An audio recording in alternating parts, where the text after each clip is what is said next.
Tes tes.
Oke.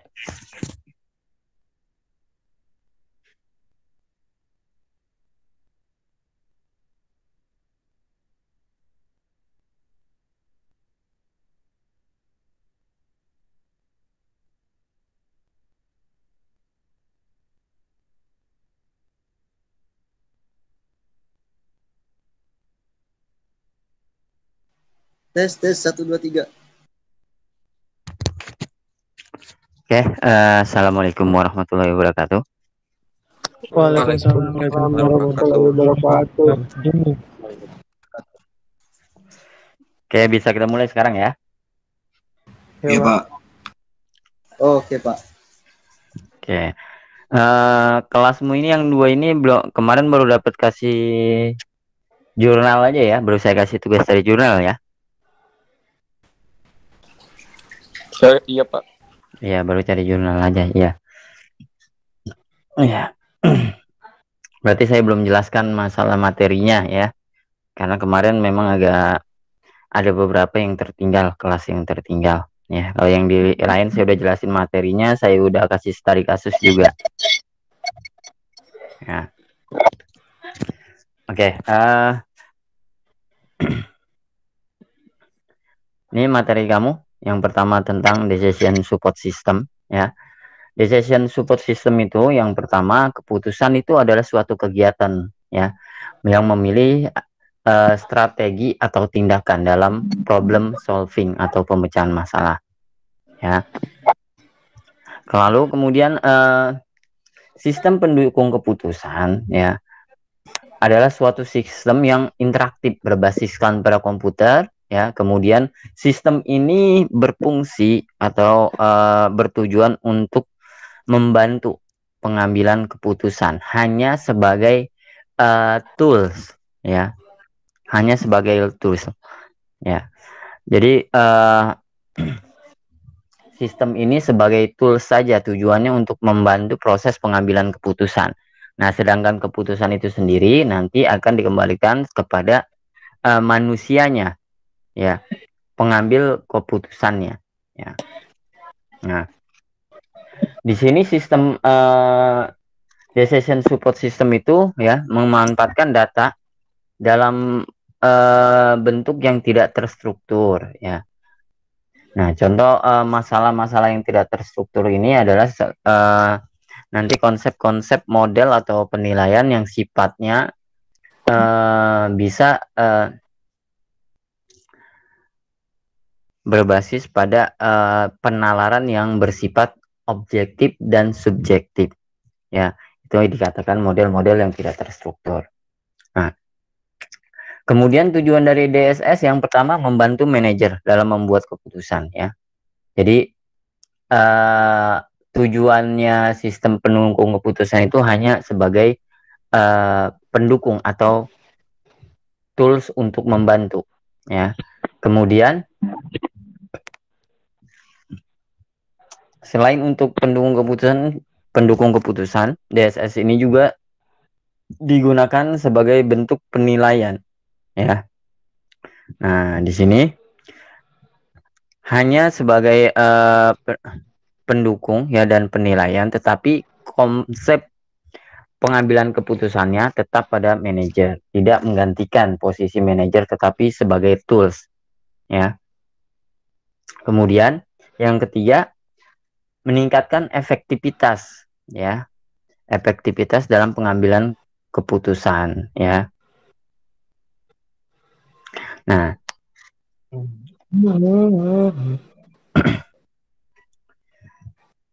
di dalam decision support system ini, ya, kita akan mempelajari tentang fuzzy multi attribute decision making. Fuzzy dengan banyak atribut yang akan digunakan untuk pendukung keputusan, ya. Jadi kalau kemarin di semester 6 kamu belajar tentang logika fuzzy, maka di semester 7 ini, ya, kamu akan belajar tentang salah satu varian logika fuzzy, yaitu fuzzy multi attribute decision making, FMADM, ya. Nah,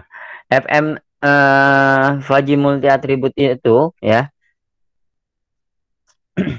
adalah sebuah metode yang digunakan untuk menentukan opsi atau pilihan atau alternatif terbaik di antara opsi yang lain, ya.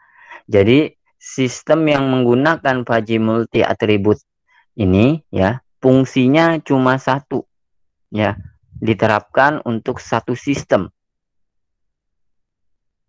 ya, yaitu untuk sistem seleksi. Kenapa? Karena di sini fuzzy multi attribute itu konsepnya untuk menentukan opsi atau alternatif atau pilihan terbaik di antara banyak pilihan atau banyak opsi, ya. Kalau kemarin kamu belajar tentang logika fuzzy itu penerapannya lebih luas, bisa diterapkan di berbagai macam sistem. Bisa untuk sistem kendali, bisa untuk sistem deteksi, bisa untuk sistem prediksi dan sebagainya. Nah, tapi kalau kamu berbicara fuzzy multi attribute, maka fungsinya cuma satu, ya, hanya untuk sistem seleksi saja. Nah, di dalam fuzzy multi attribute, ya, terdapat beberapa komponen. Ini yang wajib harus kalian ingat, ya. Yang pertama ada yang namanya alternatif, ya. Alternatif, ya, yang disimbolkan dengan A dengan posisi A pada posisi ke I, A pada posisi baris, ya. Alternatif ini adalah opsi atau pilihan, ya, di dalam sistem. Fungsinya sebagai input sekaligus output dari sistemnya, ya. Jadi di dalam fuzzy multi attribute tidak ada yang namanya variabel input, tidak ada yang namanya variabel output. Yang ada adalah komponen yang pertama, yaitu alternatif. Alternatif itu fungsinya sebagai input sekaligus output dari sistemnya, ya. Jadi dengan menggunakan fuzzy multi attribute, baik itu input dan outputnya adalah sama. Contoh, kalau kamu bikin sistem seleksi penerimaan karyawan, maka alternatifnya adalah calon karyawannya atau pelamarnya. Nah, pelamar dari pekerjaan ini adalah inputnya, ya, yang nanti akan diseleksi dengan fuzzy multi attribute, akan diproses, maka akan menghasilkan outputnya adalah calon karyawan atau pelamar yang diterima di perusahaan tersebut, ya, lengkap dengan nilai skornya, ya. Jadi alternatif ini adalah input sekaligus output dari sistemnya, ya. Oke, lalu komponen yang kedua ada yang namanya kriteria, disimbolkan dengan CJ. Kriteria pada kolom ke J. Nah, kriteria ini adalah prasyarat ya di dalam sistem. Ya, prasyarat atau ketentuan-ketentuan ya yang telah dibuatkan ya oleh perusahaan atau institusi terkait ya yang berfungsi sebagai input dari sistemnya. Nah, kriteria ini sifatnya bebas ditentukan oleh pengambil keputusannya. Ya, ditentukan oleh pengambil keputusannya atau perusahaannya, menyesuaikan dengan kebutuhan sistem. Sifatnya bebas ditentukan sendiri. Ya, tapi ya harus masuk akal. Ini kembali lagi ke konsep dasar logika Fajri. Kriteria itu sifatnya bebas tapi harus masuk akal. Ya. Nah, contoh kalau kamu bikin sistem seleksi penerimaan karyawan, ya, ini tiap-tiap perusahaan kriteria untuk calon karyawannya akan berbeda antara perusahaan A dengan perusahaan B. Ini menyesuaikan dengan kebutuhan perusahaannya. Ya, contoh di perusahaan A untuk penerimaan karyawan ada kriteria yang namanya pendidikan. Lalu kriteria kedua ada yang namanya pengalaman. Kemudian kriteria ketiga ada yang namanya usia. Lalu kriteria keempat ada yang namanya nilai interview. Ya. Nah, kalau di perusahaan B bisa saja nanti kriterianya bisa sama atau bisa juga lebih banyak atau bisa juga lebih sedikit. Ya, ini bebas menyesuaikan dengan kebutuhan sistemnya. Nah, minimal kamu punya kriteria, ya, minimalnya adalah 2. Minimal kamu punya alternatif, ya, alternatif minimalnya adalah 2. Kenapa 2? Karena logika Fajri itu dasarnya berdiri di antara 2 kondisi atau 2 keadaan. Ya, jadi minimal kamu punya kriteria 2, minimal kamu punya alternatif 2. Ya, sisanya mau lebih, ya, lebih dari 2, mau ada 10, mau ada 100 itu bebas menyesuaikan dengan kebutuhan dari sistemnya. Oke, lanjut komponen yang ketiga ada yang namanya atribut. Nah, atribut ini cuma ada 2, yaitu benefit dan cost.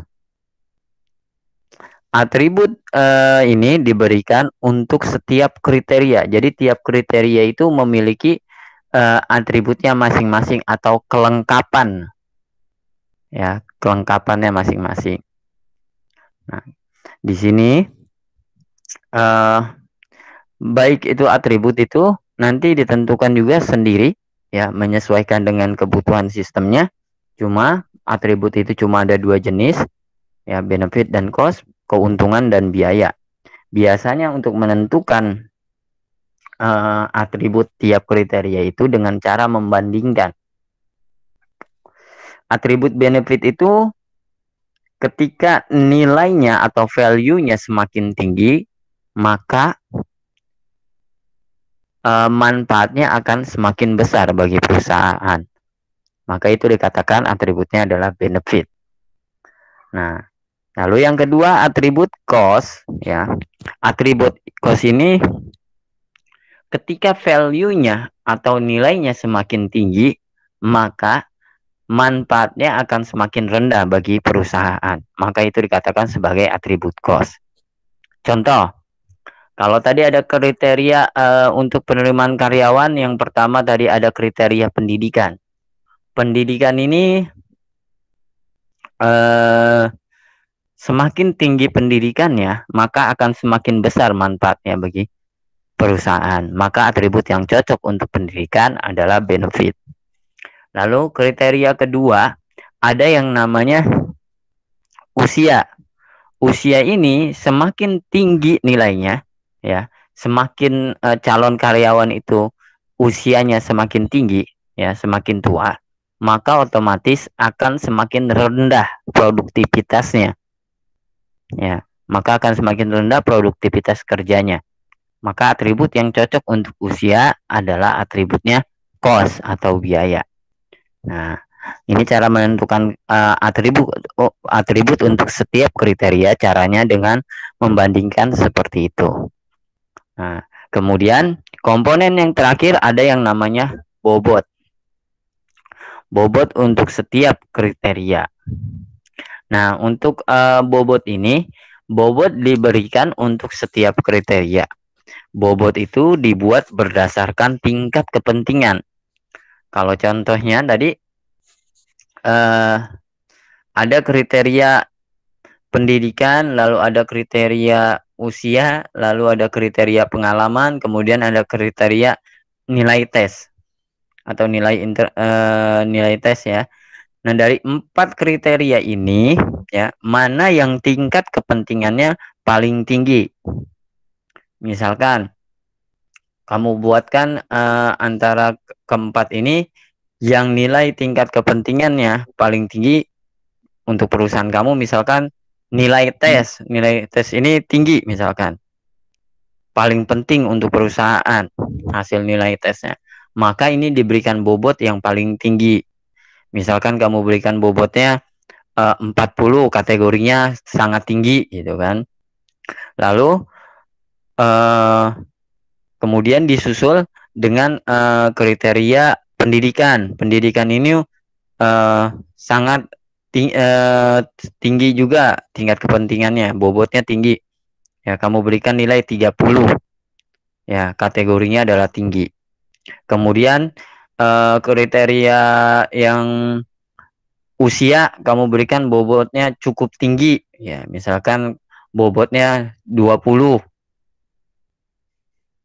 Ya.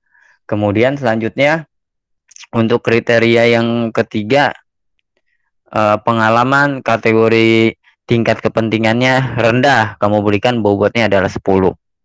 Ya. Yang terpenting, pemberian bobot ini bebas ditentukan sendiri sesuai dengan kebutuhan sistem, ya. Karena tiap perusahaan itu biasanya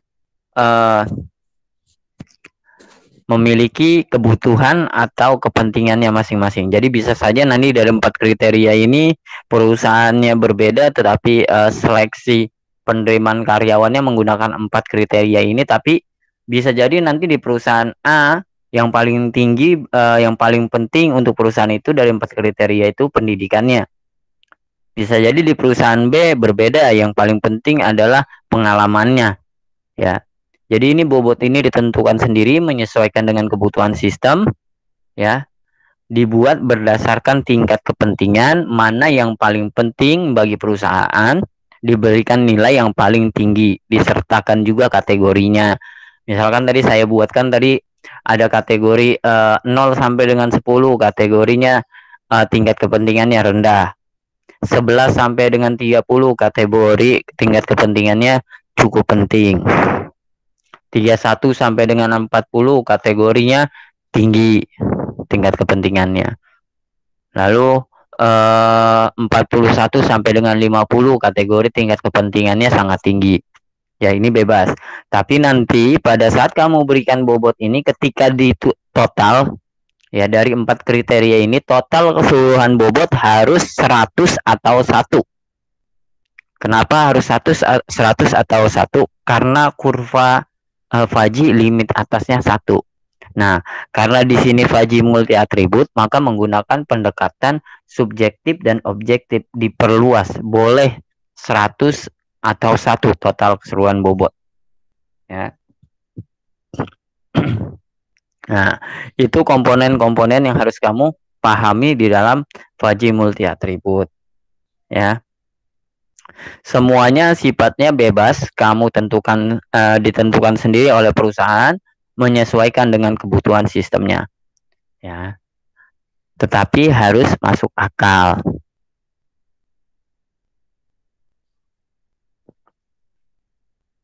Kemudian ini sama dengan konsep logika Fajy yang kemarin. Jadi tiap kriteria itu harus memiliki nilai kepastian, harus ada nilai kepastiannya, kemudian memiliki rentang nilai dan juga ukuran satuannya, nilai satuan. Kalau kemarin kan kamu di logika Faji ada yang namanya semesta pembicaraan. Misalkan pendidikan, semesta pembicaraannya berapa sampai dengan berapa. Ya, itu dibuatkan sama kamu. Nah, kalau pendidikan ini kan real ya. Pendidikan itu tidak ada nilainya. Karena pendidikan itu yang ada cuma SMA, SMP, kemudian S1, S2, S3, D3. Nah, ini karena realnya memang digunakan, maka ini boleh tetap digunakan. Caranya bagaimana menangani hal seperti ini? Anda boleh tetap gunakan dengan menggunakan nilai rating kecocokan atau nilai pengganti. Misalkan kamu buatkan untuk pendidikan yang SMA nilainya 4. Kemudian kategori pendidikannya D3 nilainya 5. Kemudian pendidikan S1 nilainya 6, pendidikan S2 nilainya 7, pendidikan S3 nilainya 8. Boleh dibuat seperti itu. Ya. Cuma yang paling penting buat kamu ingat adalah dalam menentukan kriteria, ya, kamu tidak boleh memasukkan kriteria-kriteria yang tidak masuk akal, ya. Kategori yang tidak masuk akal itu yang pertama tidak sesuai dengan kenyataan pada umumnya. Sama dengan logika Faji yang kemarin ya. Lalu yang kedua tidak memiliki parameter ukur yang jelas. Contoh yang tidak bisa diukur itu ada kejujuran, keikhlasan, ya, attitude itu tidak bisa diukur. Ya, jadi tidak boleh dijadikan kriteria. Lalu keluar dari rentang nilai semestinya itu juga tidak boleh. IPK normalnya 0 sampai 4, jangan dibuat sampai 100. Ya. Itu untuk komponen-komponennya. Jelas ya? Nah, oke, sampai di sini ada yang mau ditanyakan dulu nggak? Sebelum saya lanjut. Silakan, yang mau tanya. Yo, yang mau tanya silakan.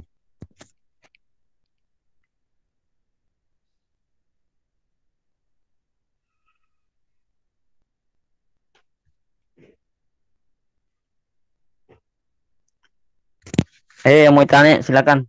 Berkenaan dengan komponen-komponen di dalam Faji multi atribut. Sebelum kita masuk ke dalam metode di dalamnya.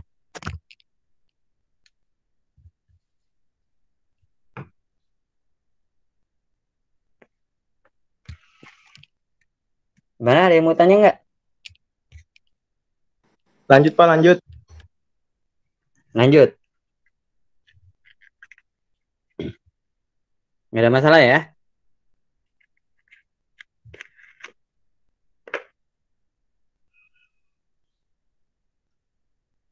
Oke, selanjutnya di dalam Faji multi atribut itu ada 5 metode ya, sebetulnya ada 5 metode.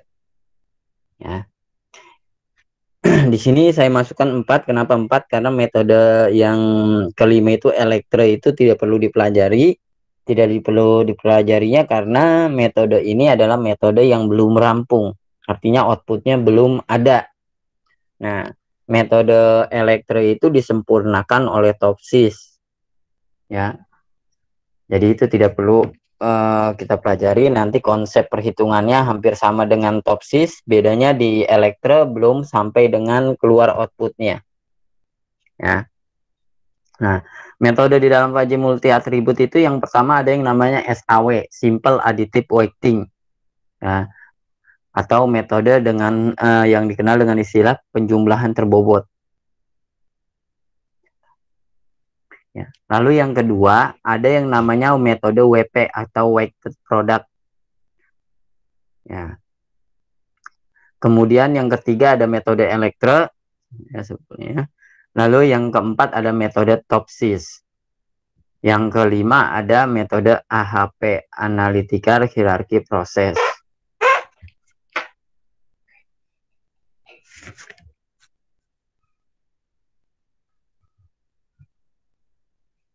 Ya. Kemudian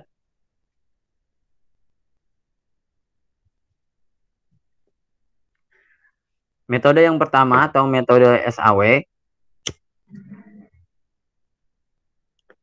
dikenal dengan istilah metode penjumlahan terbobot. Ya. Konsep dasar dari metode SAW ini adalah mencari nilai alternatif terbaik dengan cara melakukan konsep penjumlahan terbobot dari tiap nilai rating kinerja. Ya. Nah, jadi tiap nilai rating kinerja, nilai rating kinerja itu nanti adalah kombinasi nilai tiap alternatif pada kriterianya, ya. Ini akan dijumlahkan, ya, di mana sebelum dijumlahkan nilai-nilai tersebut itu akan dibobotkan terlebih dahulu. Maka nanti akan didapatkan nilai preferensi atau nilai alternatif terbaik.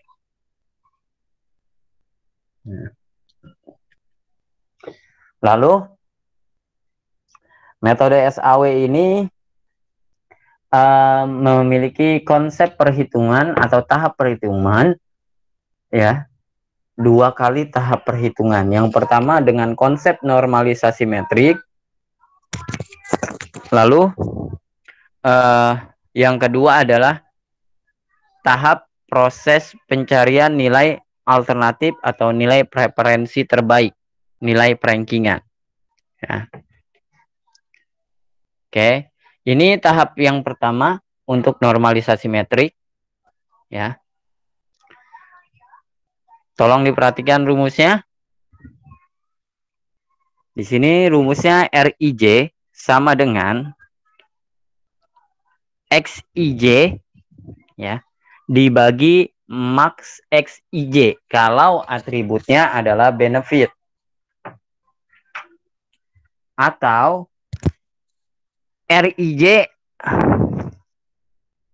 adalah nilai minimal dari XIJ yang dibagi dengan XIJ jika atributnya adalah biaya. R ini adalah nilai rating kecocokan.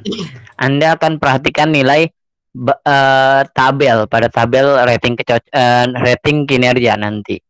R ini adalah tabel rating kinerja, I-nya adalah baris, J-nya adalah kolom. RIJ adalah nilai rating kinerja pada baris ke I, kolom ke J. Ya. Nah, ini nanti dihitung berdasarkan atributnya. Kalau atributnya benefit, Anda gunakan rumus yang atas. Tapi kalau atributnya adalah cost, maka Anda gunakan rumus yang bawah.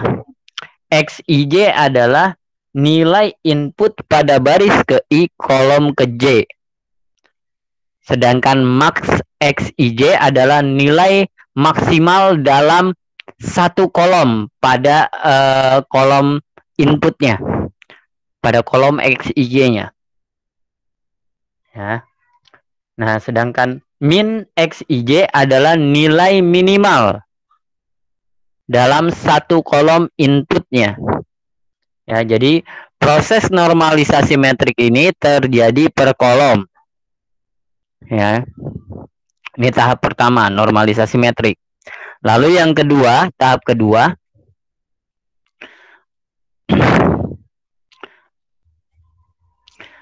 adalah proses pencarian nilai preferensi atau nilai rankingan. Rumusnya ini. VI, V-nya adalah nilai preferensi atau nilai ranking. I-nya adalah baris. VI adalah nilai ranking pada baris ke I atau pada alternatif ke I. Ya. VI sama dengan sigma NJ sama dengan 1. Sigma adalah total penjumlahan. N adalah jumlah elemen. J adalah kolom. Sigma NJ sama dengan 1 adalah total penjumlahan dari elemen kolom. Ya, di mana sebelum dijumlahkan WJ bobot tiap kolomnya, bobot tiap kriteria atau kolomnya dikalikan terlebih dahulu dengan nilai rating kinerja yang sudah ternormalisasi. Jadi WJ bobot pada kolom atau pada kriterianya dikalikan dengan RIJ dengan nilai rating kinerja. Ini yang sudah ternormalisasi. Ya. Oke, contoh kasus untuk metode SAW. Nah, di sini kasusnya adalah tentang pemilihan promosi karyawan. Promosi kenaikan jabatan untuk karyawan. Ada kriteria yang digunakan untuk penilaiannya ya, 4 kriteria. Yang pertama ada kriteria prestasi, satuannya adalah poin, rentang nilainya 0 sampai dengan 100. Lalu kedua, kriteria kedua ada yang namanya kinerja. Kinerja ini rentang nilainya 0 sampai dengan 100 dalam satuan poin. Lalu ketiga nilai tes pengetahuan 0 sampai dengan 100, satuannya adalah poin. Lalu kriteria keempat interview, nilai interview 0 sampai dengan 100, satuannya adalah poin. Nah, untuk penyelesaiannya dengan metode SAW ya. Karena di sini ya, di sini atributnya tidak ada ya. Kalau menghadapi kasus seperti ini ya, yang tidak memiliki atribut ya atau tidak disertakan atributnya ini dianggap semua atribut untuk tiap kriterianya adalah benefit semua atau keuntungan semua. Ya. Ada beberapa kasus atau jurnal atau penelitian yang bentuknya seperti ini dikarenakan karena atribut dari tiap kriterianya adalah benefit. Ya. Nah, sedangkan bobot untuk tiap kriterianya ya di sini tingkat kepentingannya. Untuk kriteria pertama ya, kriteria pertama itu bobotnya 35%. Ini untuk kategori yang sangat penting. Lalu kriteria kedua 25%. Kategori yang cukup penting. Jadi kriteria pertama prestasi itu bobotnya 35, kategori yang sangat penting. Lalu yang kinerja itu bobotnya 25, kategori yang cukup penting. Nilai tes kategori yang cukup penting. Dan interview bobotnya adalah 15, kategori yang rendah atau kurang penting. Ya. Nah, di sini alternatifnya ada 6 karyawan. Karyawannya ada 6 yang akan dipromosikan ya atau dinaikkan jabatannya. Alternatifnya ada 6. A1 sampai dengan A6 ya, mulai dari Indra sampai dengan Mira. Nah, untuk penyelesaiannya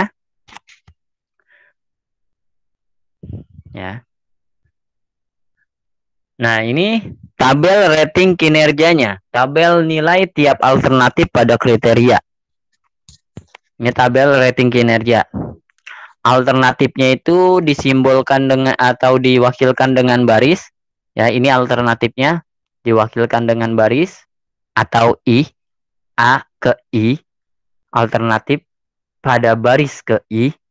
Ya, di baris yang horizontal. Kemudian kriteria itu diwakilkan dalam bentuk kolom C ke J. Ya, jadi C ke J.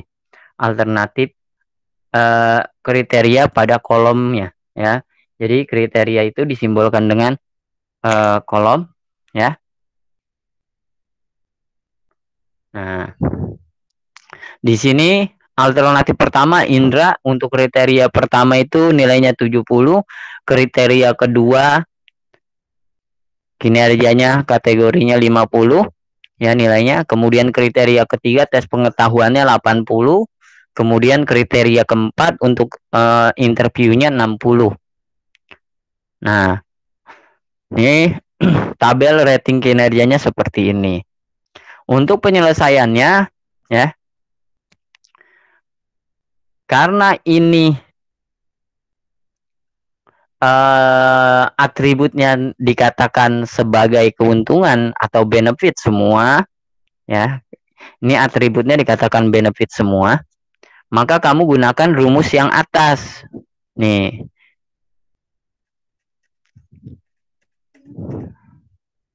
Nah, kamu gunakan rumus yang atas nih. RIJ rating pada baris ke I, kolom ke J. Tadi atributnya adalah benefit, kamu gunakan rumus yang atas saja nih. Nilai inputnya dibagi dengan nilai maksimal dalam satu kolom input. Ya. Nah, maka di sini penyelesaiannya, ya. R11 RIJ-nya ini diperhatikan, ini adalah GPS-mu atau map-nya, ya. RIJ R11 rating pada baris pertama kolom pertama, ya. XIJ nilai input pada baris pertama kolom pertama adalah 70. Nih, ya. RIJ-nya R11 rating di baris pertama kolom pertama adalah 70 nilai inputnya. Kemudian dibagi dengan nilai maksimal. Nilai maksimal dalam satu kolom nih. Dalam satu kolom input di kolom pertama. Nilai maksimalnya di sini adalah 85. Berarti 70 per 85. Ya. R11 itu XIJ-nya 70 dibagi max XIJ dibagi nilai maksimal dalam satu kolom input, ya. Nilai maksimalnya adalah 80, maka hasilnya adalah 0,82. Lalu R21 rating di baris kedua kolom pertama, ya. Kolom pertama XIJ-nya inputnya adalah 50. Ini inputnya adalah 50. Ya, inputnya adalah 50 dibagi dengan nilai maksimal dalam satu kolom. Karena ini masih kolom pertama, nilai maksimalnya otomatis masih sama 85. 50 per 85 hasilnya adalah 0,59. Ya. Nah, proses normalisasi metrik terjadi per kolom, ya. Di sini kan saya kasih contoh ada R11 sama R21 di kolom pertama. Ini kamu hitung sampai dengan R61 rating di baris ke-6 kolom pertama karena alternatifnya ada 6.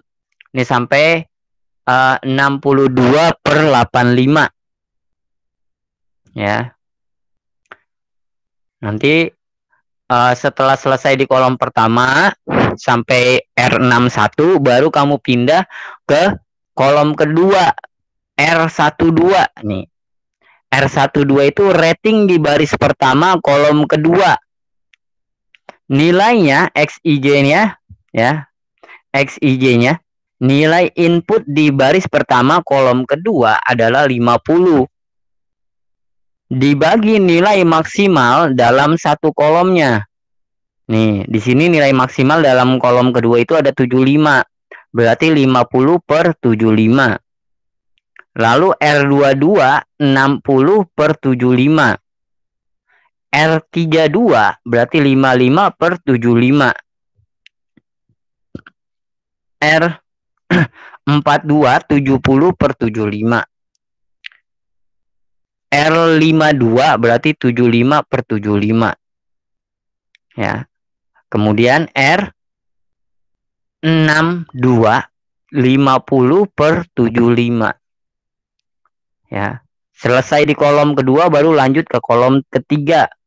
Caranya sama seperti itu. Ya. Nah, ini hasilnya. R12 50 per 75 0,67. R22 baris kedua kolom kedua 60/75, hasilnya adalah 0,80 ya. Nah, setelah selesai baru kepindahkan ke dalam metrik R, metrik yang sudah ternormalisasi ya. Ini adalah hasil normalisasinya per kolom. Kolom pertama hasilnya 0,82, 0,59, 1, 0,69, 0,88, 0,73. Kolom kedua 0,67, 0,80, 0,73, 0,93, 1 dan 0,67 sampai dengan kolom keempat. Hasilnya ditaruh ke dalam metrik R, metrik yang sudah ternormalisasi seperti ini. Ya. Nah, setelah selesai di tahap pertama untuk normalisasi metrik, maka kamu lanjut ke tahap kedua, proses rankingan atau pencarian nilai preferensi. Nah, ini yang paling penting kamu cek adalah bobotnya. Karena di sini bobotnya adalah 35%. Untuk kriteria pertama, kolom pertama 35%, kolom kedua 25%, kolom ketiga 25%, dan kolom keempat 15%. Ya. Nah, rumusnya untuk tahap kedua.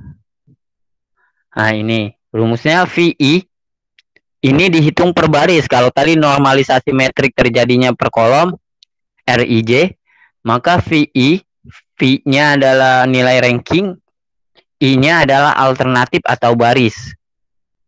VI sama dengan sigma N, J sama dengan 1 WJ dikali RIJ. Ya, bobotnya dikalikan dengan nilai metrik yang sudah ternormalisasi. Ya. Sebentar.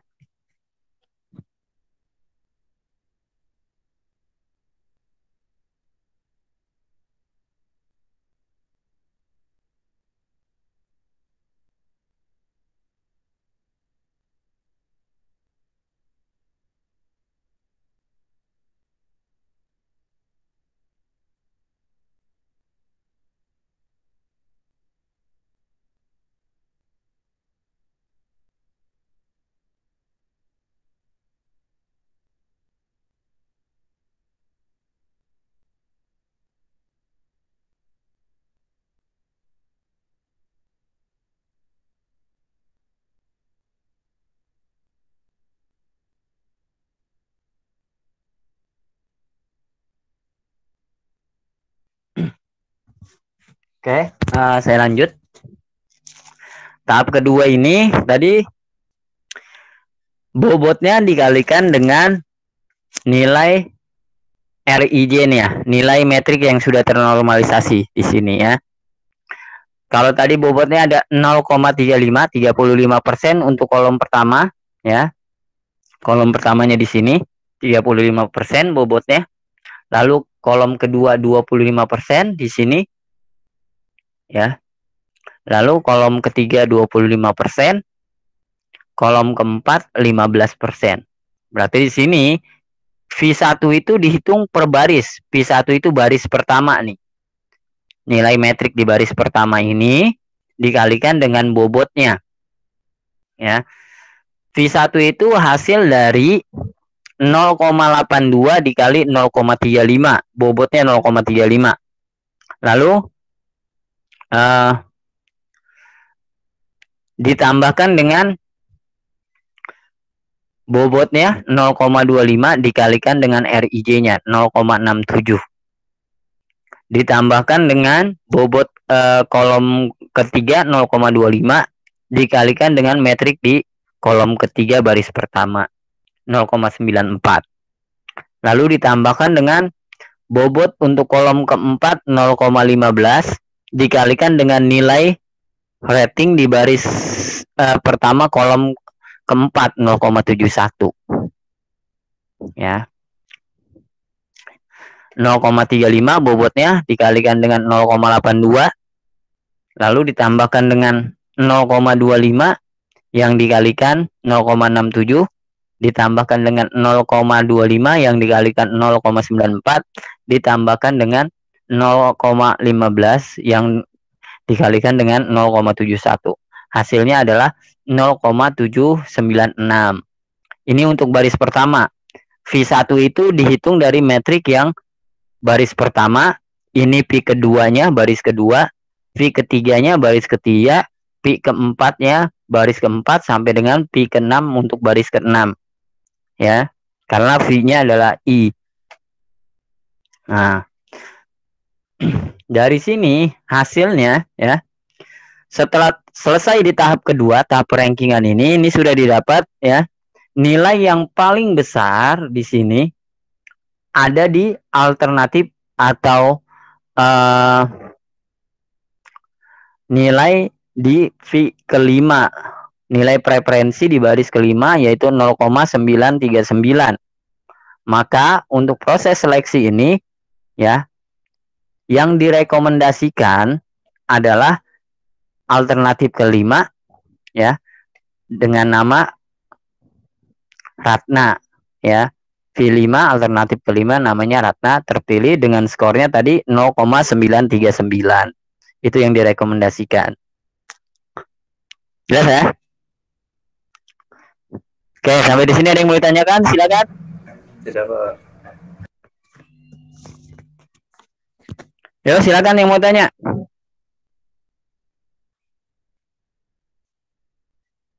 Nggak ada yang mau tanya?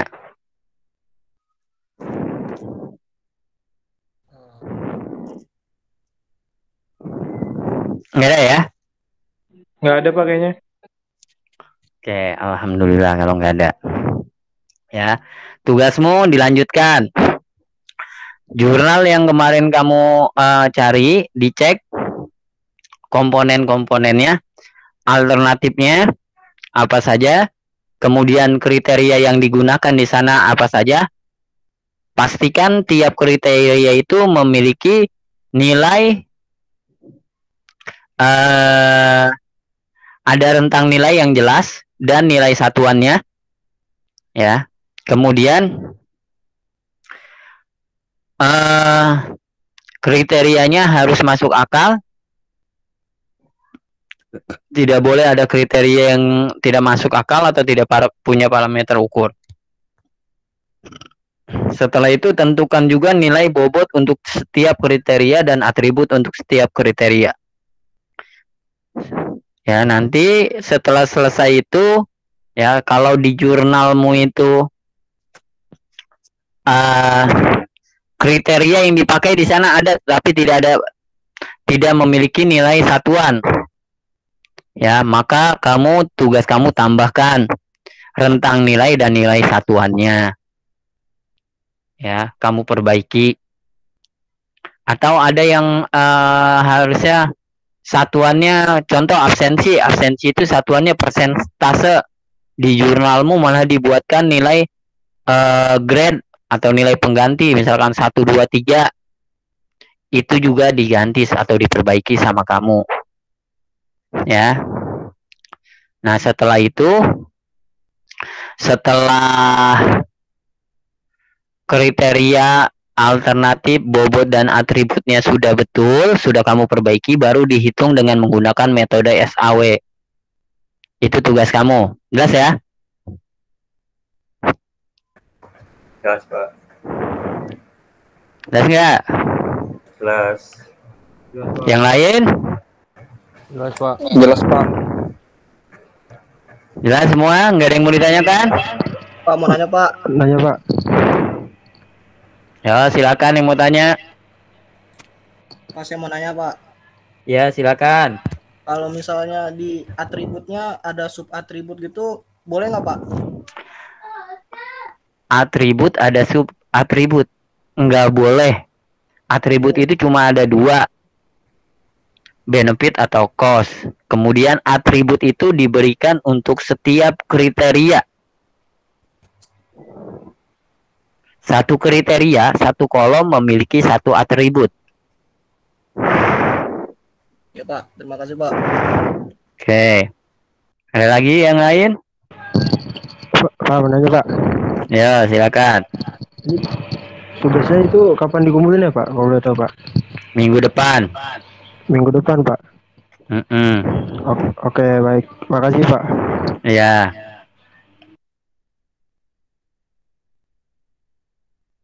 Ada lagi?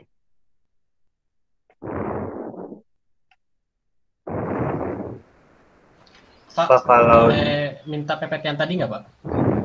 Nanti saya kasih di grup ya. Baik Pak, makasih Pak. Ya. Ada lagi?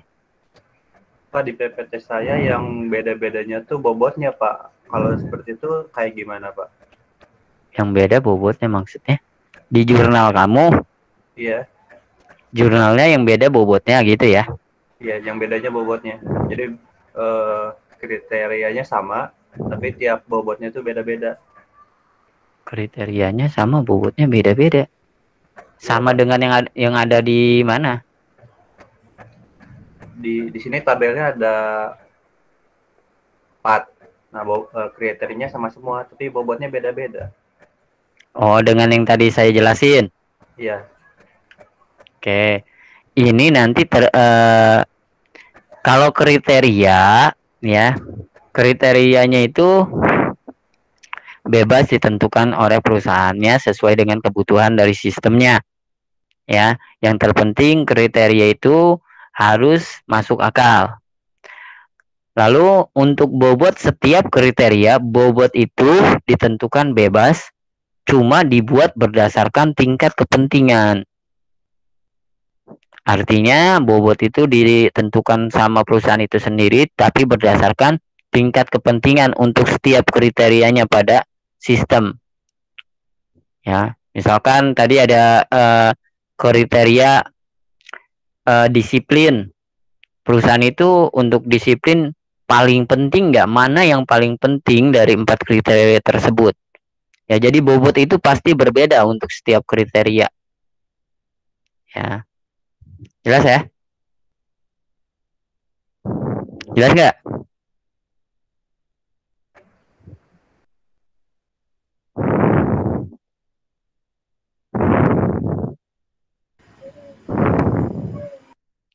Tes.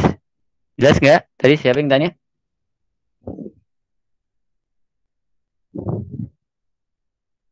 Jelas Pak. Oke. Ada lagi? Silakan yang mau tanya.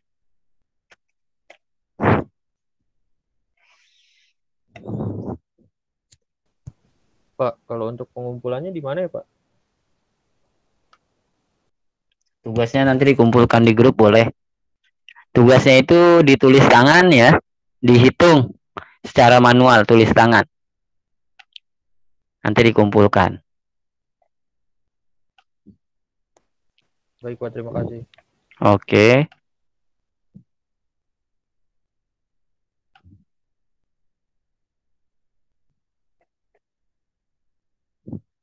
Ada lagi yang mau tanya?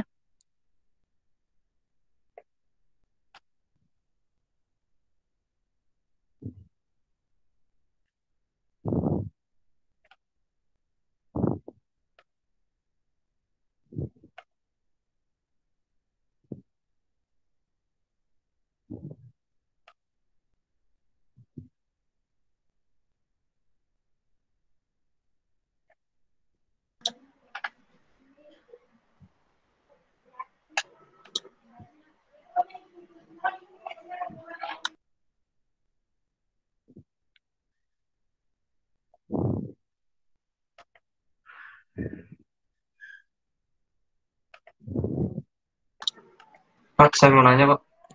Oke, silakan. Berarti yang susah yang di bagian metriknya ya, Pak? Yang susah di bagian metriknya. Maksudnya? Untuk pengerjaannya gitu. Nggak ada yang susah, gampang semua. Gampang semua. Gampang semua itu mah. Cuma kali-kalian sama tambah-tambahan kok. Iya kan, berarti pakai sistem metrik kan itunya. Iya, nilainya nilai metrik. Makasih, Pak. Oke. Pak, kalau misal di jurnal saya itu jadi cuma ada satu, Pak. Kan kalau kayak tadi ada 6 calon. Nah, kalau di jurnal saya cuma ada calonnya tuh satu. Kalau itu kayak Nggak gimana, bisa. Pak, nanti pengerjaannya? Nggak bisa. Jadi harus Ya, diganti. minimal punya alternatif itu 2. Kenapa 2? Karena Faji itu berdiri di antara 2 kondisi. Contoh nih ya, saya kasih analogika sederhana. Misalkan kamu mau bikin sistem seleksi penerimaan calon istri. Jelas ya? Maulana?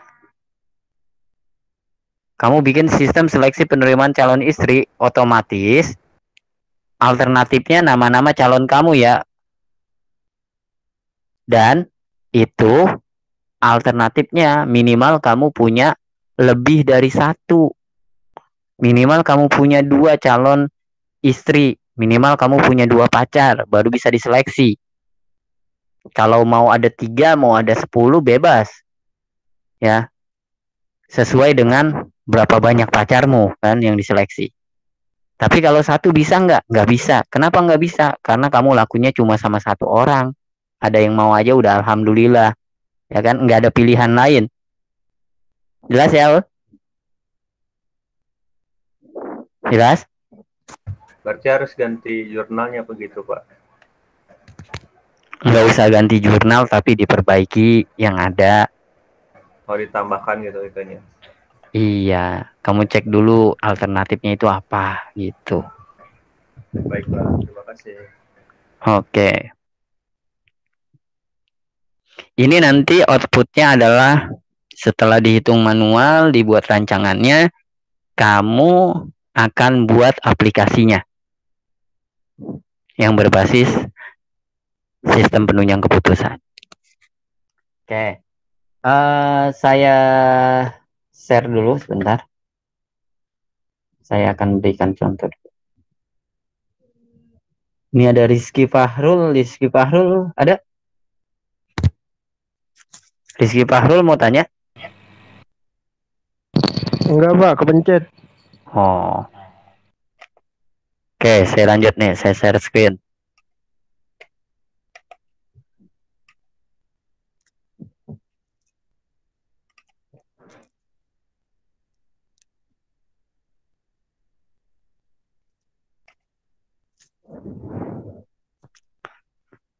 Oke, nanti dicek ya. Jurnalmu ini saya kasih contoh jurnal saya lah. Ya. Jurnalmu yang kamu dapatkan seperti ini enggak? Saya cuma suruh kamu cek rancangannya. Ya. Nih, cek. Saya minta kamu fokus di poin ke perancangan metode. Nih, analisa metodenya. Ya. Di sini kamu cek kriterianya yang dipakai itu apa saja. Nih, di sini saya pakai kriteria usia. Usia range nilainya 18 sampai 50, satuannya tahun. Lalu absensi 0 sampai dengan 100%. Disiplin 0 sampai 100 poin. Loyalitas 0 sampai dengan 100, prestasi 0 sampai dengan 100. Nah, kamu cek dulu kriteria-kriteria di jurnalmu seperti ini enggak. Kalau enggak seperti ini, diperbaiki supaya seperti ini. Dicari rentang nilainya yang masuk akal dan juga nilai satuannya. Ya. Nih. Setelah itu, setelah kriterianya punya nilai range nilai yang pasti dan nilai satuan, maka kamu cek bobotnya. Ya. Nih. Ini bobotnya. Usia bobotnya berapa? Di sini saya kasih bobot 2 kategori yang rendah. Absensi saya kasih bobotnya 3 kategori yang cukup. Disiplin kategori nilainya 4 kategori yang penting. Loyalitas nilai bobotnya 5 kategori sangat penting. Prestasi nilai bobotnya 4 kategori yang penting. Ya. Nah, cuma ini kamu perhatikan ya, karena ini kamu pakai metode SAW, ya. Ini berbeda, saya pakai metodenya WP nih. Kalau WP itu total keseluruhan bobotnya tidak mesti harus 100 atau 1. Kenapa? Karena WP itu nanti ada 3 tahap perhitungan. Di tahap pertama ada proses perbaikan bobot, jadi tidak perlu totalnya harus 100 atau 1. Tapi kalau kamu pakai metode SAW, ini total keseluruhan bobot ini harus 100 atau 1 ya. Nih. Nah, setelah bobotnya ada, kamu cek atributnya. Nih. Di sini saya sudah berikan tuh. Atribut usia atributnya cost atau biaya. Absensi atributnya benefit atau keuntungan. Loyalitas atributnya benefit, prestasi atributnya benefit. Ya, saya minta kamu petakan dulu, betulkan dulu seperti ini jurnal-jurnal yang kamu peroleh. Baru kemudian nanti dihitung dengan metode SAW dengan cara yang seperti tadi. Ya. Oh. Ini saya bikin pakai yang saya bikin ini untuk perbandingan metode ya. Nah, nanti contoh aplikasi yang menggunakan decision support system, saya kasih contoh dulu sebentar.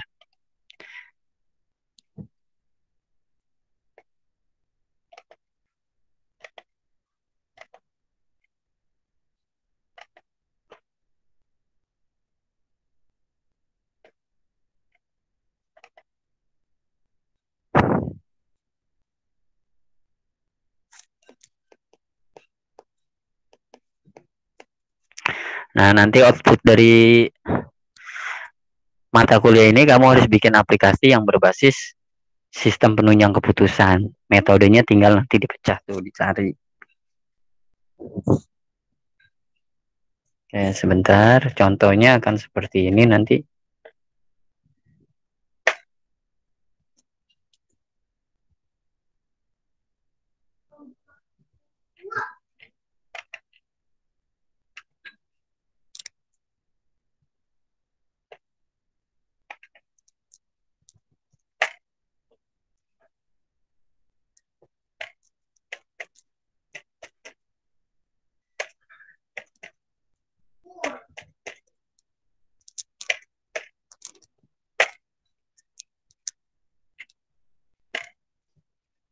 Nah, ini nanti contoh aplikasi yang kamu akan buat, outputnya akan seperti ini.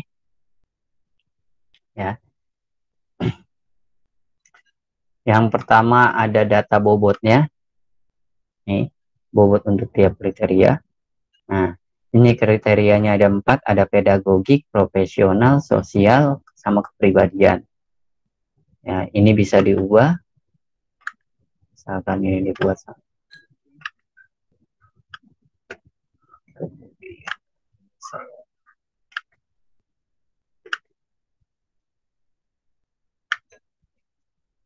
Save. Oke, ini posisi.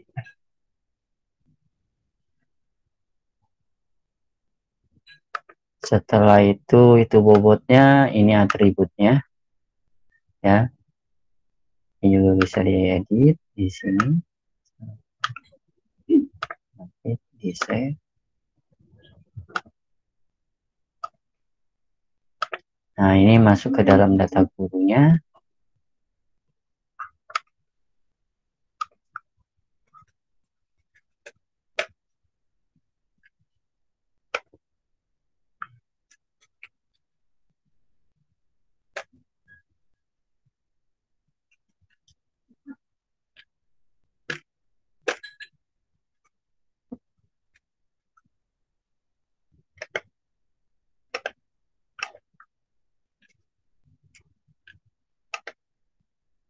Nah, ini data guru ya. Ini data gurunya. Nah, fokusnya itu inti aplikasinya ini hanya untuk memasukkan data guru, inti aplikasinya ada di sini. Aplikasi untuk seleksinya. Nah, ini masuk, setelah itu input nilainya ya. Input nilainya di sini langsung pada tabel kalau saya buatkan. Ya, misalkan di sini 70.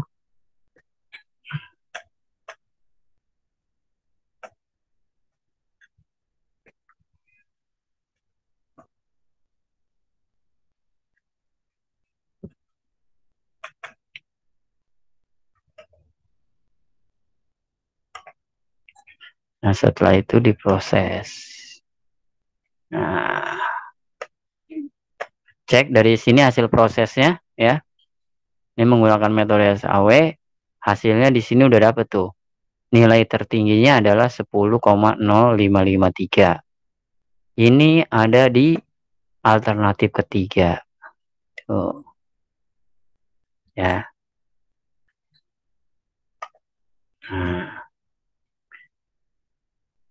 Pada saat di save dia akan langsung tuh mengurutkan secara ascending berdasarkan nilai terbesar.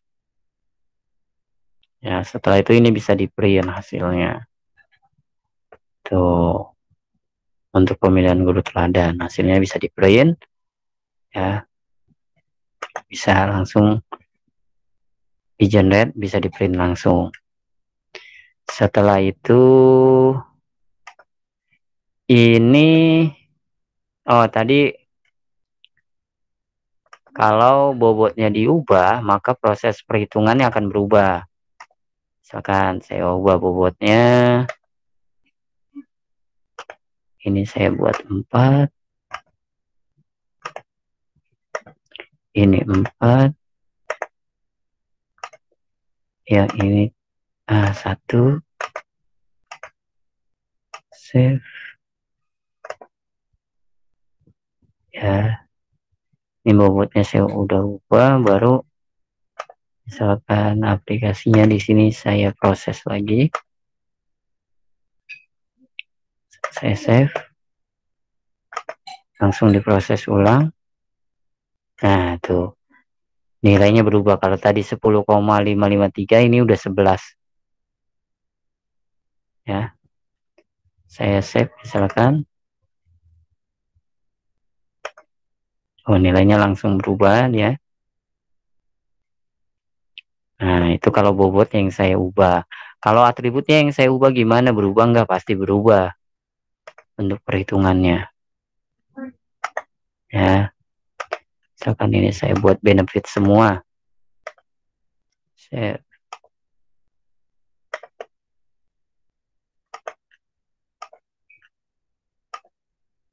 Save. Saya proses di sini. Nah, tuh.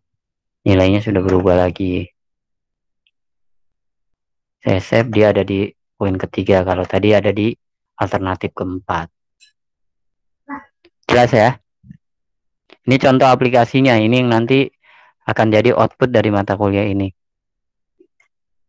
Oke, sampai di sini ada yang mau ditanyakan?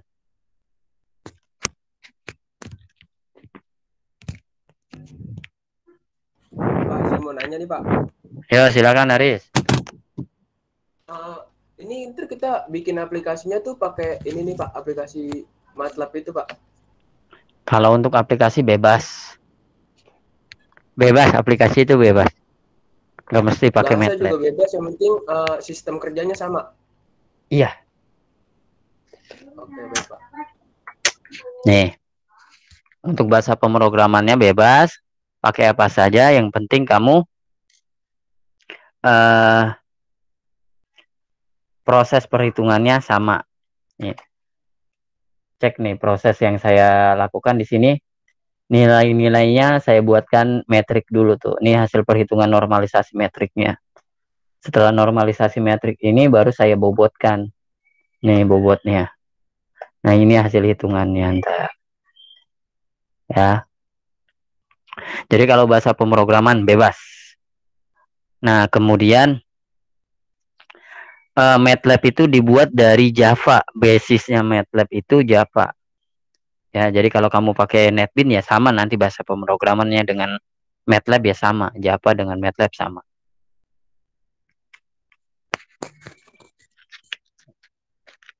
Oke, lanjut silakan.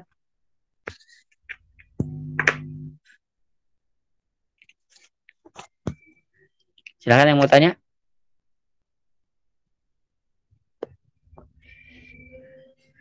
Itu aplikasi yang Bapak pakai aplikasi apa, Pak? Yang saya pakai ini MATLAB.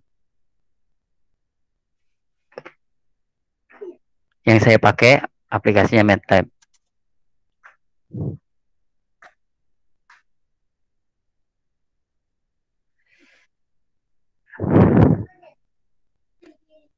Oke, ada lagi nggak yang mau ditanyakan?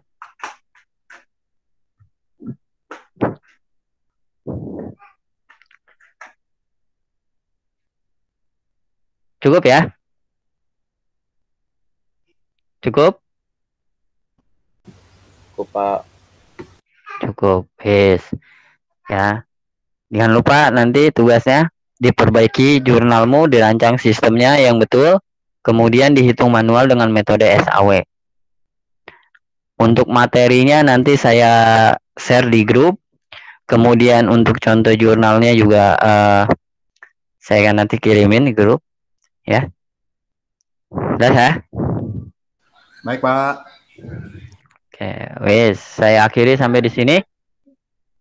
Nanti ketua kelasnya tolong diabsensi teman-temannya, ya.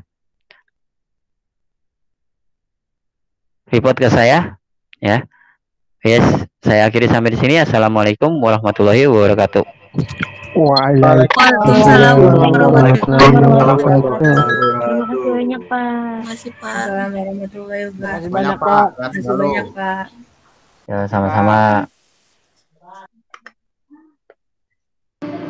Terima kasih, Pak.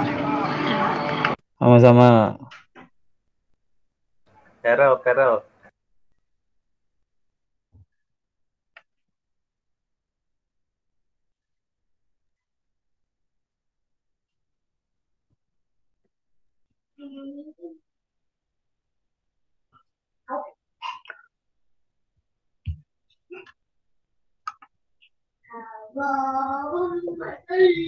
Makasih Pak, izin keluar. Iya, silakan. Keluar ya Pak. Ya.